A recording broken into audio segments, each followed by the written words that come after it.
The Lion and the Rabbit. A cruel lion lived in the forest. Every day he killed and ate a lot of animals. The other animals were afraid the lion would kill them all.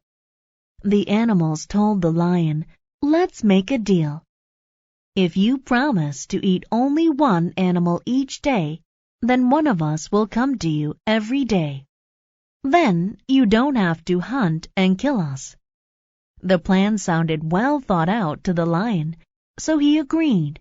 But he also said, "If you don't come every day, I promise to kill all of you the next day."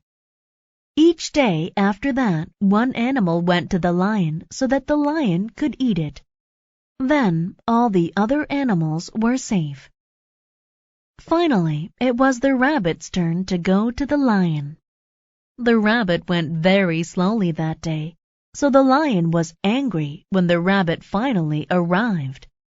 The lion angrily asked the rabbit, "Why are you late?" "I was hiding from another lion in the forest. That lion said he was the king, so I was afraid." The lion told the rabbit, "I am the only king here. Take me to that other lion and I will kill him." The rabbit replied, "I will be happy to show you where he lives."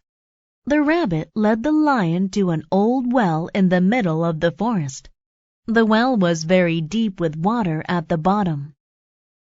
The rabbit told the lion, "Look in there. The lion lives at the bottom." When the lion looked in the well, he could see his own face in the water. He thought that was the other lion. Without waiting another moment, the lion jumped into the well to attack the other lion. He never came out. All of the other animals in the forest were very pleased with the rabbit's clever trick.